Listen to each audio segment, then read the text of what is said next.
안녕하십니까. 인사 먼저 드리겠습니다. 저는 국어를 가르치는 최창희 선생이라고 하고요. 오늘 지금 첫 설명이 처음 시작인데 지금 이렇게 온라인으로도 하고 이렇게 지금 현장에도 와 계시고 해서 한번 시작을 한번 해보도록 하겠습니다. 일단 제 소개를 먼저 좀 드릴게요. 저는 지금 이제 고대 국문과 나왔고요. 지금 현재 대치동에서 대찬학원과 대치메카학원 이렇게 수업을 진행하고 있습니다. 이제 보시면 아시겠지만 항상 제가 이 마지막 파이널 모의고사 가면 항상 전타입 마감이 돼요. 그래서 아마 지금 영상으로 보고 계시는 학부모님도 그렇고 지금 아마 현장에 계시는 우리 학부모님들도 제 이름을 처음 들어봤을 건데 아마 이제 나중에 하반기에 가면 항상 마감하는 강사 이렇게 아실 거라고 생각합니다. 그래서 오늘은 지금 설명회를 그렇게 길진 않으니까요.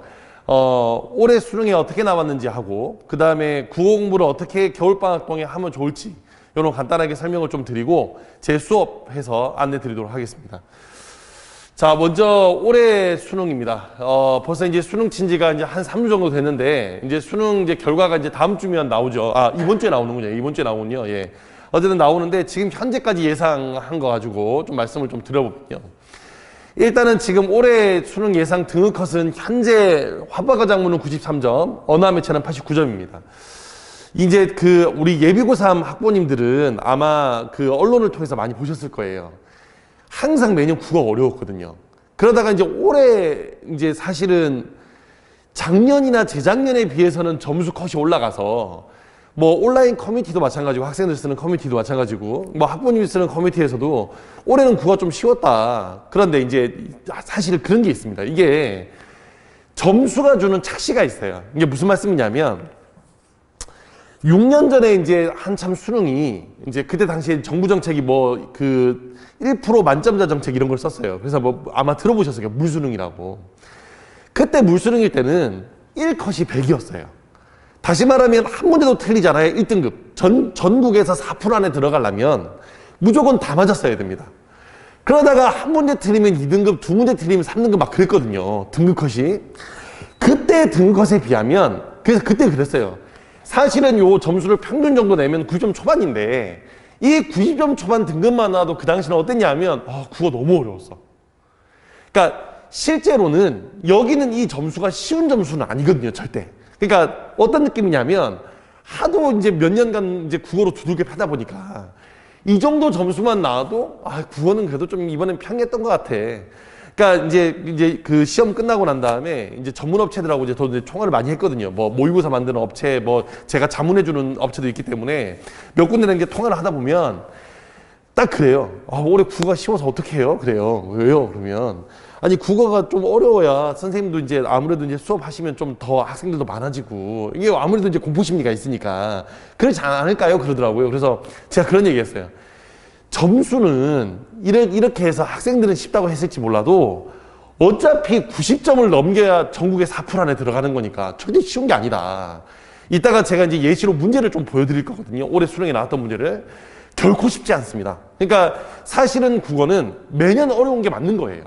왜냐하면 사실은 영어가 절대평가로 바뀌고 난 다음에 실제로 이 상대평가를 가지고 대학 입시를 결정 지을 줄 수 있는, 이를테면 우리가 이제 대학 변별력이라고 그러죠. 변별력을 가질 수 있는 과목이 수학하고 국어밖에 없기 때문에 수학 국어에서 난이도를 조절하지 않으면 어쨌든 정시에서 판가름이 안 납니다. 그러니까 제가 맨날 학생들 하는 얘기가 있어요. 요 점수가 마지노선이다.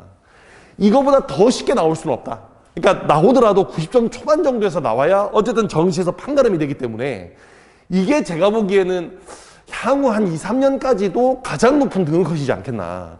그러니까 올해는 이렇게 내봤더니 애들이 좀 괜찮은데 그럼 분명히 내년, 그러니까 이제 우리 이제 학생들이 이제 수능을 보는 내년이죠. 2024학년도 수능은 아무래도 요거보다 좀 더 어려워지지 않을까.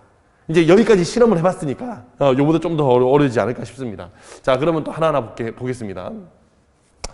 자, 올해 이제 수능 특징입니다. 올해 수능 특징인데 제가 이제 한 세 가지 세곡지로 좀 나눠봤어요. 첫 번째가 EBS 연계가 50%다. 그러나 실질 체감률은 높다. 제가 이제 설명회를 다니면서 어머님들한테 가장 많이 받는 질문 중에 하나가 선생님, EBS 연계가 몇 프로가 된다고 하는데 이 연계가 뭔가요? 왜냐하면 이제 고등학교 3학년을 이미 첫 자녀로 두고 계시는 학부모님들 같은 경우엔 아이를 통해서나 아니면 다른 입시 설명회를 통해서 듣긴 하셨을 거예요. 근데 이번에 고등학교 2학년에서 3학년을 쳐돌아온 첫 아이인 경우에는 이 연계라는 말이 사실은 조금 낯설 거예요. 왜냐하면 수능이란 건 수능이지 무슨 연계가 되고 뭐 50%는 뭐고 70%는 뭐고 원래 그전엔 70%였거든요. 그러니까 이게 뭐냐, 이게 사실 되게 많이 헷갈리시거든요. 그래서 제가 간단히 설명을 좀 드리겠습니다. 제가 약간 판서를 좀 할게요. 이 연계라는 게 뭐냐면 EBS 연계라는 게 이런 겁니다. 예를 들면 지금 문제 구성이 어떻게 되어 있냐면 1번부터 17번까지가 독서, 즉 비문학이 나와요. 비문학이 나오고, 지금 문제 구성이 그래요. 고등학교 2학년 때하고 완전 다릅니다. 알겠죠? 고등학교 2학년 때까지는 막 이것저것 뒤섞여 있는데 지금 현재 작년부터 바뀌게 된 이 선택과목 수능 제도는 정확하게 문제가 독서와 문학과 선택과목으로 나눠져 있어요. 그 다음에 1번부터 17번까지 독서고, 그 다음 이어서 18번부터 34번까지 문학입니다. 문학이 나옵니다. 그 다음에 35번부터 45번까지가 선택 과목이에요. 여기서 이제 선택 과목이라는 건 이제 말 들어보셨죠? 이제 환법과 작문하고 언어 매체가 있습니다. 이게 문제가 이렇게 구성되어 있는데, 이 독서는 다시 또 잘게 나누면 1번부터 3번까지가 한 지문, 4번부터 9번까지가 한 지문 정해져 있어요. 이게 그냥 뭐 어떤 시험은 이렇게 되고 전 시험은 이렇게 되고가 아니라 항상 정해져 있는 겁니다. 그 다음 10번부터 13번까지가 한 지문, 14번부터 17번까지가 한 지문이에요. 이렇게 해서 지문이 하나, 둘, 셋, 네 개가 나오고요. 문학은 번호가 딱 정해져 있는 건 아니나 대략적으로 네 지문, 현대시 따로, 그 다음 현대소설 따로, 그 다음 고전시가 따로, 그 다음 고전소설이 따로 나와요. 이렇게. 그래서 지문 개수는 여기 있는 4지문, 여기서 4지문, 이렇게 해서 모두 8지문이 들어갑니다. 8지문이 들어가는데, 자, 이제 EBS 연계라는 걸 지금도 말씀드릴게요. 현대시의 경우에는 시가 하나만 들어가는 게 아니라 가나 지문 2개가 들어가요. 그러니까 지문이 가하고 나하고 지문이 2개가 들어가는데, 이 가나 중에서 좀 이렇게 간격을 좀 띄울게요. 선택 과목 지우고. 여기 있는 이 가나 중에서 무조건 하나는 EBS 교재에 있는 게 나옵니다. 무조건 하나는. 둘 중에 하나는 무조건 EBS 교재에 있는 게 나와요. 그 다음에 현대소설과 고전소설은 지문이 하나씩인데 50% 연계를 맞추다 보니까 현대소설은 보통 비연계고 고전소설을 EBS 교재에 있는 걸 연계를 합니다. 그 다음에 고전시가는 보통 가나다 세 지문이 나오는데 여기 있는 이 세 지문 중에서 하나 내지는 2개가 EBS 연계예요. 그러니까 하나 내지는 2개가 EBS 연계입니다. 올해는 하나가 연계가 됐어요. 자, 이제 그러면 이제 이 말이 무슨 말이냐면, 자, 이런 거예요. 문학을 연계한다는 건 어쨌든 문학 작품은 다른 작품이 나올 수가 없잖아요. 작가가 이미 써놓은 거니까. 그러니까 써놓은 작품을 그대로 갖다 넣는다는 얘기입니다. 즉 수능 특강에 있는 지문을 끌어다가 여기는 수능 시험에 넣는다는 얘기예요. 그렇기 때문에 아이들은 여기서 EBS 교재를 공부해야 시간적으로 여유가 생기는 거예요. 만일에 EBS 교재를 공부하지 않으면 아이들은 EBS 교재에 있는 작품인 줄 모르고 이 지문을 그냥 읽어야 됩니다. 통으로. 그냥 읽어서 파악을 하는 것보다는 아는 걸 기억 속에서 끄집어내는 게 더 빠르잖아요. 학교 내신 공부하듯이. 그래서 EBS 교재에 있는 여기는 이 문학 작품들은 무조건 연계가 된다. 특히 지금 보시면 알겠지만 현대보다는 고전 쪽에서 연계가 더 커요. 왜냐하면 고전 시간은 고어 표기되어 있고 고전 소설도 어려운데 우리 아시잖아요. 학생들 고전 엄청 어려워하거든요. 근데 그 고전을 EBS 있는 교재에서 끌고 갖고 온다면 학생들은 아무래도 좀 읽기가 훨씬 더 수월하겠죠. 편하고. 그래서 EBS 교재가 실제로는 50%, 지금 보시면 지문이 하나, 둘, 셋, 넷, 다섯, 여섯, 7개 중에 3지문 연계지만 아이들이 느끼는 실질 체감률이 높다는 말씀을 드리는 겁니다. 그래서 이제 훨씬 더 연계가 많이 된다. 자, 이제 그러면 이제 이거예요. 그럼 여기서 이제 2가지 질문이 있어요. 첫 번째, 선생님 소설은 지문이 길잖아요. 그러니까 지문 전문이 이만큼 있다고 칩시다. 이 중에서 EBS 교재에 수록되는 건 이 부분이에요. 여기가 EBS 교재에 수록이 돼 있어요. 그럼 학생들이 맨날 하는 얘기 있어요. 선생님, EBS 교재에 수록된 부분이 여긴데 수능이나 모의평가에는 여기가 나온다고 할게요. 그러면 다른 부분이니까 사실 지문을 공부하는 게 의미가 없잖아요. 제가 항상 그 친구들한테 그런 얘기를 해요. 얘야, 그런다고 해서 주인공이 바뀌어? 중심 사건이 바뀌고 막 줄거리가 바뀌고 그래? 그러니까 무슨 말이냐면 아이들은 여기는 이 부분을 EBS 교재로 공부를 하지만 자연스럽게 인물은 정리가 돼요. 누가 주인공이고 누가 반동인물인지, 어떻게 갈등이 이루어지고 어떤 사건이 일어나는지는 이 부분을 통해서 정리가 되죠. 그리고 또 제가 항상 학생들 하는 얘기, 소설은 그래서 나온 부분만 지문을 연구하지 말고 전체 줄거리를 읽거나 라고 얘기를 합니다. 그래서 소설은 전체 줄거리를 조금 읽어 놓으면 다른 부분이 나와도 어차피 이게 그런 거잖아요. 아예 모르는, 생판 모르는 소설을 읽어서 하는 것보다는 그래도 내가 아는 작품, 주인공은 아니까 최소한. 그러니까 애들은 그렇거든요. 실제로 정말 심각한 게 뭐냐면 수업 하다 보면 선생님 근데 이거 주인공 누구예요? 이런 얘기 해요. 이게 이제 어른들은 이해가 잘 안 되실 텐데 학생들은 그런다니까요. 근데 이 소설의 주인공을 이미 알고 있어요. 그러면 보자마자 주인공이 누군지 아니까 따라가기가 편하겠죠. 아무래도 읽기가. 그래서 연계가 된다. 그래서 문학은 절대적이에요. 연계가. 문학은 EBS 연계를 안 할 수가 없어요. 무조건 절대적입니다. 그럼 이제 문제는 독서. 선생님, 독서는 그럼 어떻게 연계가 되나요? 이게 독서는 아예 다른 지문 아니에요? 예, 다른 지문이에요. 그런데 이제 이런 거예요. 여기 있는 이 독서는 어떻게 연계가 되냐면 수능 특강에 A라는 소재가 나왔어요. A라는 소재가 이 소재를 연계하는 겁니다. 자, 제가 항상 학생들한테 한다는 얘기가 뭐냐면 배경 지식화예요.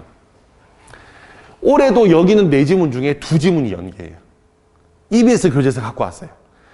이게 이제 올해도 올해지만 사실 작년 같은 경우엔 더더욱 애들이 체감을 더 많이 한 게 뭐냐면 작년에 뭐가 나왔냐면 환율 지문이 나오죠. 환율 지문이. 이게 환율 지문이 나왔는데 그 환율 지문이 수능 완성에 있는 지문을 거의 그대로 베껴왔어요. 근데 그 지문이 고난이도 지문 중에 하나예요. 물론 문제는 어렵죠. 그래서 제가 얘기했던 건 지문 난이도는 떨구고 선택지 난이도가 올라간다는 게 그런 얘기거든요. 소재를 끌고 와서 거의 그대로 넣습니다. 그럼 한번 생각해 보실게요. 만약 해겔이라는 사람이 수능 특강에 나왔어요. A라고 주장했다고 칠게요. 그걸 응용해서 연계를 할 거예요. 그러면 해겔의 A 주장이 갑자기 수능 시험 가서 B 주장으로 바뀌진 않겠죠. 그러니까 무슨 말이냐면 여기는 이 독서도 수능 특강과 수능 완성이 소재가 연계가 되기 때문에 이게 머릿속으로 배경 지식화가 되어 있으면 아무래도 읽는데 좀 더 수월하지 않겠냐. 제 말은 그 말인 거예요. 그리고 실제로 아이들도 수능 끝나고 난 다음에 그 얘기를 해요. 이제 특히 이제 재수하는 애들이 작년에 EBS 교재 하나도 안 보고 수능 봤다가 망치고 난 다음에 재수를 했겠죠. 재수니까. 그래서 와서 제가 EBS 교재 중요하다는 얘기를 연초에 계속하고 애들한테 EBS 교재 봐라, EBS 교재 봐라, EBS 교재 봐라 하고 난 다음에 수능 딱 친 다음에 저한테 주는 후기가 이거예요. 선생님이 보라는 EBS 교재 지문 봤더니 지문 보는 바람에 좀 편하게 봤다. 사실은 되게 심리적인 거거든요. 아예 모르는 나띵인 지문을 그냥 하나하나 읽어서 독해하는 것보다는 내가 아는 지문을 하는 게 낫잖아요. 그러니까 예를 들면 우리 아버님, 어머님도 마찬가지인 거예요. 지금 화면 보시는 우리 학부모님 다 마찬가지입니다.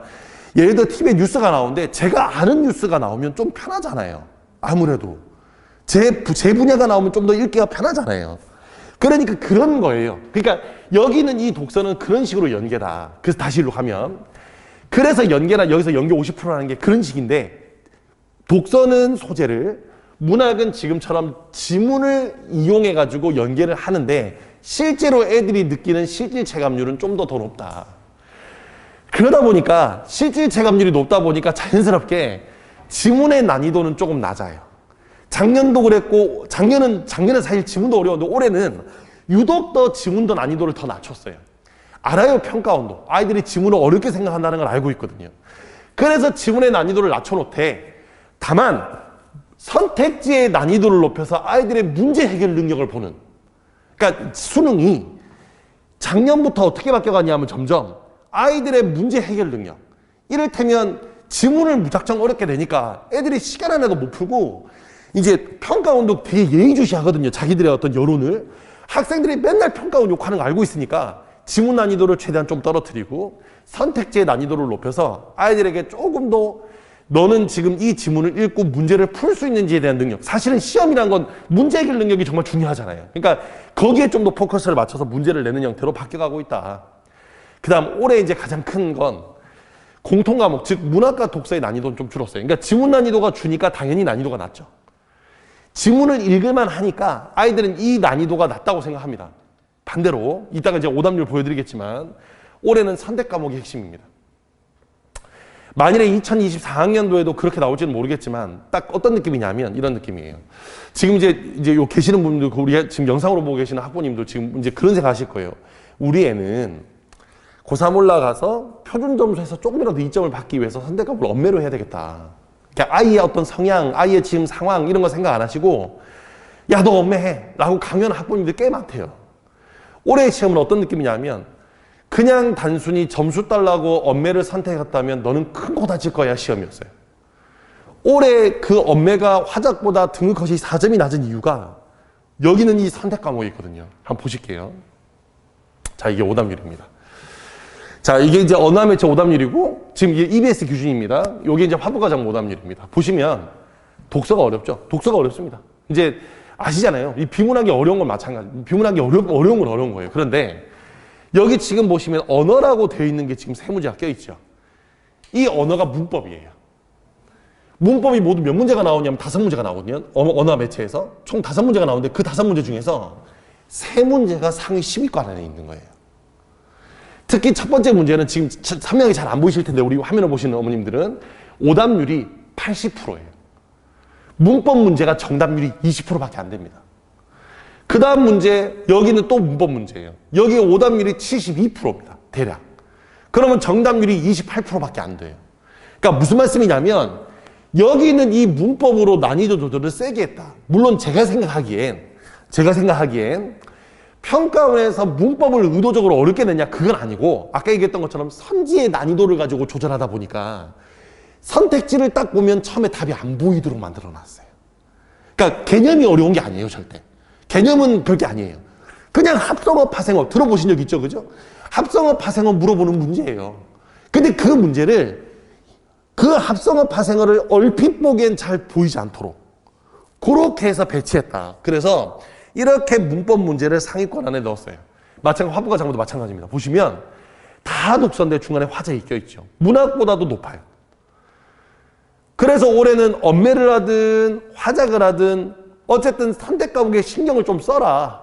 이걸 보여주는 시험이지 않았나. 선택 과목에 좀 신경을 써야 된다. 그렇기 때문에 이제 이따가 제가 이제 선택에 대한 얘기도 말씀을 드릴 텐데 이번 겨울방학 때 선택 과목을 미리미리 조금 준비하는 것도 필요합니다. 그러니까 선택 과목을 뒤로 밀어놨다가 나중에 하려고 하면 무조건 치거든요. 특히 문법 같은 경우에. 그러니까 이번 겨울방학 때 문법을 어떻게든 한 바퀴는 끝내놔야 한다. 자, 요거 잘 감안하시면 좋겠고요. 자, 그러면 이제 어떻게 준비할까에 대해서 이제 말씀을 좀 드리겠습니다. 자, 보시면 이게 이제 올해 수능 문제예요. 어렵죠? 이 보시면 진짜 어렵습니다. 이게 지금 비문학 문제예요. 보시면 한 문제 한번 보세요. 진짜 장난 아닙니다. 상대 성장, 직개발의 크기 L 그래프, 그 다음에 직선의 기울기. 이 지금 수능입니다, 이거. 표준 편차 제곱의 합. 이게 이제 우리 영상 보고 있는 학부모님들, 그 여기 현장에 계시는 우리 학부모님들도 아이들이 이렇게 어려운 거 합니다. 진짜 어려워요. 예, 국어는 진짜 어렵습니다. 비문학이 진짜 이렇게 어렵게 나와요. 자, 근데 이제 요 문제를 제가 보여드린 이유는 우리 아이들이 이제 국어를 못하는 이유에 대한 설명을 좀 드리려고 해요. 자, 한번 보세요. 여기 보시면. 이게 이제 문제를 풀자는 게 아니라 한번 이제 제가 문제는 한번 내드릴게요. 여기 지금 문제가 올해 가장 어려웠던 킬러 지문의 문제가 총 4문제인데 그 중에 3문제를 제가 넣어놨어요. 3문제를. 이게 이제 아까 했던 그 오답률 상위권 문제입니다. 자, 여기는 이 문제 오답률을 한번 보는 겁니다. 이 문제가 제일 어려웠겠죠, 아무래도. 딱 봐도. 그래서 정답률이 25%예요. 정답률 25%. 엄청나죠? 예. 이게 이제 올해 1위 문제입니다. 오답률 1위. 그러면 얘는 어렵다는 건 이해했는데, 이 두 문제는 보시기에 그냥 내용 물어보는 거 같잖아요. 딱. 이제 이거는 뭐 보기를 넣고 막 추론을 하고 막 개딱지가 나오고 하는 거 보니까 어려워 보이는데, 여기는 이 두 지문은 내용을 물어보는 거잖아요. 자, 이 문제 지금 정답률. 얘는 30%고 얘는 40%입니다. 자, 이게 뭘 얘기하는 거냐면, 이런 거예요. 일단 아이들은 우리가 국어를 못하는 크게 3가지가 첫 번째가 일단은 국어를 못하는 게 시간이 부족한 게 아니라 문제를 찾는 정확도 문제예요. 그러니까 예를 들면 제가 문제를 한번 풀어볼게요. 빠르게. 자, 이게 이제 가장 오답률 1위 문제입니다. 자, 이 문제 정답부터 말씀드리면 정답은 1번이거든요. 자, 이게 왜 정답이 1번이 되냐면 지금 보기가 있어요. 여기에 개가 나오는데 이 지문에는 개가 없습니다. 그죠? 개가 없잖아요. 그냥 눈으로 보기만 할게요. 개가 없잖아요. 여기는 개가 있고. 그러니까 여기는 이 개 문제는 개를 가지고 푸는 게 아니라 이 L그래프란 단어가 단서예요. L그래프 어디냐면 여기에 L그래프가 있습니다. 근데 그 L그래프는 뭐냐면 자, 그냥 읽어볼게요. 그냥 있는 그대로 읽어볼게요. 그림에서 X와 Y는 각각 체중과 기초 대사량의 상용 로그를 취한 값이다. 그러니까 여기는 이 값은 그냥 체중과 기초 대사량이 아니라 거기에 상용 로그가 뭔지 몰라도 돼요. 그냥 말을 있는 그대로만 받아들일게요. 상용 로그를 취한 값이에요. 그걸 하게 되면 직선으로 표시가 되는 겁니다. 즉, 이 직선을 만들려면 체중과 기초 대사량을 그대로 놓는 게 아니라 이걸 상용 로그를 취해야 돼요. 왜냐하면 그냥 두 변수를 놓으면 그 둘은 일반적인 그래프에서 직선이 아닌 곡선으로 만들어지거든요. 이 직선을 만들려면 체중과 기초 대사량의 상용 로그를 취해야 됩니다. 그런데 1번에 최적의 직선을 구한다고 할 때, 그럼 직선을 구했다는 얘기는 이 둘에다 뭘 한다고? 상용 로그로 취한다는 말씀이잖아요. L그래프를 만든다 그랬으니까. 그럼 이 둘의 상용 로그를 취해야 되는데 이 문장 그대로 읽어보면 최적의 직선의 기울기가 1보다 작다면 A가 B에 비례한다고 할 수 없겠군 그랬어요. A가 B에 비례한다 만다는 건 이 L그래프를 통해서 알 수가 없는 거예요. 이 두 개가 비례하냐 마냐는 최적의 직선을 구해서는 알 수가 없어요. 최적의 직선은 그 값에 뭐를 취해야만? 상용 로그를 취해야만 되거든요. 그러니까 더 쉽게 말씀드릴게요. 보세요. 화면 보시는 어머님들 보세요. 이 문제의 정답이 되려면 이 문장 안에 상용 로그란 말이 나와야 됩니다. 좀 더 쉽게 얘기하자면 국어는 생각하는 게 아니라 찾는 거예요. L그래프는 상용 로그를 취하라 그랬으니까 여기에 A, B가 상용 로그가 취해져 있어야 돼라는 말이 나왔어야 돼요. 그냥 단순히 A, B를 비교하면 안 돼요. 그래서 직선의 기울기가 안 나오니까. 그러니까 결론. 수능 국어는 추론의 영역이 아니라 사실 판단의 영역인데 아이들은 뭐 하냐면 문제를 풀 때 생각을 너무 많이 해요. 근데 그건 아이들의 노력의 문제가 아니라 습관의 문제거든요. 애들이 문제를 풀 때 습관적으로 생각을 하는 거예요. 그냥 L그래프라니까 L그래프를 찾아가야 되는데 생각을 너무 많이 하는 겁니다. 근데 그걸 학원에서 선생님들이 안 가르치냐? 가르치죠. 하지만 아이들은 가르칠 땐 듣고 혼자 풀 땐 자기 습관대로 풀어요. 그래서 뭐가 필요하냐? 옆에서 조정이 필요한 겁니다. 자, 다시 정리할게요. 다시 정리해드리면 교육의 중요한 건 속도가 아니라 정확도고요. 가장 필요한 건 노력이 아니라 습관을 교정하는 겁니다. 그렇기 때문에 이 앞에서 선생님이 야, 이렇게 풀어봐가 아니라 옆에서 풀어줘야 돼요. 넌 여기서 이 생각을 하는 게 아니라 이렇게 접근했어야 돼. 그래서 사실은 국어는 제 생각엔 그냥 100명, 150명, 200명 앉아있는 대형 강의에 가서 막 뭐 듣는지도 모르고 갔다가 그냥 돌아오는 게 아니라 옆에서 반드시 클리닉도 해주고 1대1로 정리도 좀 해주고 얘가 제대로 하고 이제 계속 점검도 해주고 하는 게 필요합니다. 자, 그래서 제 수업 얘기를 좀 드릴게요. 저는 이제 올해 1월 1일부터 여기는 이 대치메카학원에서 수능기출 끝내기라는 수업을 진행하게 됩니다. 이 수능기출 끝내기는 왜 수능기출 끝내기냐 하면 이게 지금 8주 동안 이루어질 거거든요. 8주 안에 얘를 끝내야 돼요. 왜냐하면 이 뒤쪽에 제가 연간 커리큘럼을 맨 뒤에다가 붙여놨을 텐데 8주 안에 끝나야 그 다음 EBS 교재를 시작해요. 아까 말씀드렸던 것처럼. 2월 초중순이면 EBS 교재가 나오거든요. 그래서 그 전까지 수능기출을 끝내자라는 이름으로 그래서 수능기출 끝내기라고 이렇게 수업을 준비했습니다. 그래서 기출문제를 분석하고 필전의 평가 패턴을 완벽하게 이해하는데 중요한 건 이런 수업이 끝나고 난 다음에 반드시 1대1 클리닉을 진행을 할 거예요. 아이가 제대로 문제를 풀고 있는지 제대로 접근을 했는지 이걸 확인을 해야 되잖아요. 그래서 항상 저희 연구팀, 저희 조교들이 다 일일이 붙어서 그래서 아이들이 제대로 풀고 있는지를 점검을 하고 또 그리고 제가 1대1로 상담을 또 진행을 할 거예요. 그래서 지금 과제는 제대로 하고 있는지 문제는 제대로 풀고 있는지 이렇게 정리를 할 겁니다. 그래서 개별 취약 영역에 대한 문제도 제공할 거고요. 개별 맞춤 자료도 제공해 줄 예정입니다. 자, 그 다음 제가 홈페이지가 따로 있습니다. 자, 이 홈페이지는 무슨 용도냐면 이렇게 매번 수업 들었던 걸 집에서 다시 복습할 수 있도록 인강을 제공해 주고 있어요. 뭐 결석하면 뭐 메일로 무슨 파일을 받고 그게 아니라 저는 언제든 홈페이지에 가서 자기가 들었던 수업 중에 이해가 안 됐던 걸 다시 돌려볼 수 있습니다. 그리고 선택 과목, 그러니까 화법과정문이나 언어 매체에 대한 수업도 지금 이렇게 인강으로 제공해 줄 예정이에요. 그래서 수업 시간에 해주는 것 이외에 집에서 온라인으로 다시 학습할 수 있도록 한 번 더 진행할 예정입니다. 그래서 과제에 대한 해설 강의도 진행할 거고, 그래서 아이들이 하고 있다는 걸 언제든지 이제 확인이 가능하니까 만약에 미흡하면 미흡하다고 학생들에게 안내 문자가 나갈 겁니다. 그래서 이렇게 홈페이지가 있고요. 그 다음에 성적표가 매주 나갑니다. 그래서 매주 모의고사를 보고 매주 뭐 하고 나면 이렇게 성적표를 어머님들은 집에서 문자로 받으시게 될 거고 학생들도 문자로 받고 지면으로 받을 거예요. 그래서 본인이 어디가 약한지, 다른 아이들은 어떻게 문제를 풀었는지, 그리고 각 회차별로 내 점수가 어떻게 변해가는지 상세하게 알 수 있도록 이렇게 문자로 성적표가 제공이 됩니다. 그 다음에 뭐 여러 가지 관리 시스템이나 뭐 여러 가지 이제 요 수업 특징들은 뭐 이제 읽어보시면 될 것 같고, 그 다음에 이제 연간 커리는 이렇게 해서 8주 동안 수능 기출 끝내기를 끝내고 나면 그 다음에 6월 평가원 끝날 때까지는 EBS를 끝내고 그 다음 마지막에 실전 모의고사 풀이로 들어갑니다. 그래서 이렇게 진행되는데 이 사이사이에 중간중간에 저도 모의고사를, 그러니까 실전 모의고사 풀이를 가기 전에 여기서 모의고사들을 쓸 건데 주로 이간 모의고사나 상상 모의고사를 통해서 진행을 할 예정이에요. 그래서 이렇게 진행을 할 것이다. 1월 1일 날 개강을 합니다. 저희 대치메카에서 개강을 하는데 아까 말씀드렸던 것처럼 저는 대형 강의 원하지 않습니다. 지금 인원을 대충 한 20명 정도로 잡아놓고 저희 조교진을 많이 이제 그 뭐 서울권에 있는 특히 이제 스카이를 다니고 있는 우리 조교팀을 꾸려가지고 학생들을 모두 하나하나 일일이 붙여줄 예정이에요.